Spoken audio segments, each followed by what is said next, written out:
ജീവിതത്തിൽ ഏറ്റവും സുന്ദരമായതും ശ്രേഷ്ഠമായതും എന്താണ്? ഒരു നല്ല മനുഷ്യനെന്നാവും സുബോധമുള്ളവർ പറയുന്ന ഉത്തരമല്ലേ? ജീവിതത്തിൻ്റെ സൗന്ദര്യവും മാധുര്യവും മനുഷ്യ നന്മയിലാണ് അധിഷ്ഠിതമായിരിക്കുന്നത്. അതുകൊണ്ടാണ് മനുഷ്യ നന്മയുടെ ഔന്നത്യത്തെ ഷേക്സ്പിയർ ഇങ്ങനെ പ്രകീർത്തിക്കുന്നത്: എന്തൊരു മഹനീയ സൃഷ്ടിയാണ് മനുഷ്യൻ! വിശേഷബുദ്ധിയിൽ ഉത്തമൻ, കഴിവുകളിൽ അപരിമേയൻ, രൂപത്തിലും ചലനത്തിലും മികവുറ്റവനും സ്തുത്യർഹനും, കർമ്മത്തിൽ മാലാഖ, ധാരണാശക്തിയിൽ ഈശ്വരന് തുല്യൻ. ആഹാ, എന്ത് നല്ല വിശേഷണം അല്ലേ! നന്മയുടെ അടിസ്ഥാന ഉറവിടം മനുഷ്യഹൃദയമാണ്, ഒപ്പം തിന്മയുടെയും. അടിസ്ഥാന നന്മ ദൈവം ഓരോ മനുഷ്യനിലും നിക്ഷേപിച്ചിട്ടുണ്ട്. അത് തിരിച്ചറിഞ്ഞ് അതിനെ പോഷിപ്പിക്കുകയും പങ്കുവയ്ക്കുകയുമാണ് മനുഷ്യജീവിതത്തിൻ്റെ ലക്ഷ്യം തന്നെ.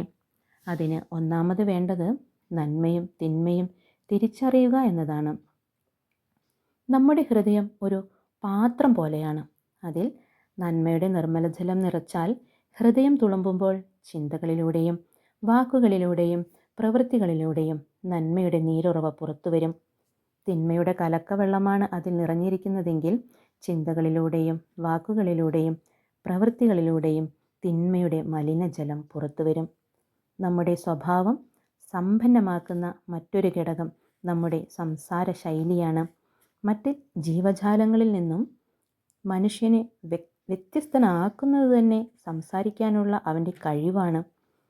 ഒരു വ്യക്തിയുടെ സംസാര രീതിയിൽ നിന്ന് തന്നെ ആ വ്യക്തിയെ നമുക്ക് മനസ്സിലാക്കാൻ സാധിക്കും. നമ്മുടെ സംസാരം കൊണ്ട് ആരും വേദനിക്കാനിടവരരുത്. നമ്മുടെ നാവ് നല്ല രീതിയിൽ വിനിയോഗിക്കുക. ശാന്തമായി, മറ്റുള്ളവരെ ദ്വേഷിക്കാതെ, എല്ലാവരെയും ആകർഷിക്കുവാൻ പര്യാപ്തമാം വിധം സംസാരിക്കുക. ഇങ്ങനെയുള്ളവർ ആദരണീയരായി പരിഗണിക്കപ്പെടും.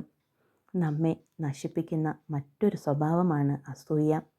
മറ്റുള്ളവരുടെ നന്മ കാണുമ്പോൾ ഒരുവനിലുണ്ടാകുന്ന ഹീനമായ ഒരു വൈകാരിക ഭാവമാണ് അസൂയ. അസൂയയ്ക്ക് ആണിക്കല്ലായി നിൽക്കുന്നത് അഹംഭാവം തന്നെയാണ്. ഞാനെന്ന ഭാവത്തിന് മറ്റുള്ളവരിൽ നല്ലതൊന്നും അംഗീകരിക്കാൻ വിഷമമാണ്. അതുകൊണ്ട് അവജ്ഞയും അവഗണനയുമെല്ലാം പ്രദർശിപ്പിക്കും. ഇത് നമ്മൾ തീർച്ചയായും തിരുത്തേണ്ട ഒരു ഭാവമാണ്. ആരിൽ എന്ത് നന്മ കണ്ടാലും അത് അംഗീകരിക്കുവാനുള്ള ഒരു മനോഭാവം നാം വളർത്തിയെടുക്കണം. അത് നമ്മുടെ സ്വഭാവത്തിലെ ആഢ്യത്വം കൂട്ടുകയേ ഉള്ളൂ. മറ്റൊന്ന് വികാരങ്ങളെ നിയന്ത്രിക്കുക എന്നതാണ്. നമ്മുടെ ദൈനംദിന പ്രവർത്തനങ്ങൾക്ക് ഉത്തേജകമായ പ്രധാന ഘടകമാണ് വികാരങ്ങൾ. മൃഗസമാനമായി ജീവിക്കുന്നവന് മാനുഷികത അവകാശപ്പെടാനാവില്ല. നേരെ മറിച്ച് വികാരങ്ങളെ നിയന്ത്രിക്കുകയും വേണ്ടവിധം പ്രയോജനപ്പെടുത്തുകയും ചെയ്യുന്നവരാണ് ബുദ്ധിശാലികൾ. അവരുടെ വികാര സംയമനം മനുഷ്യത്വ പ്രകാശനത്തിന് കാരണമായി തീരുന്നു.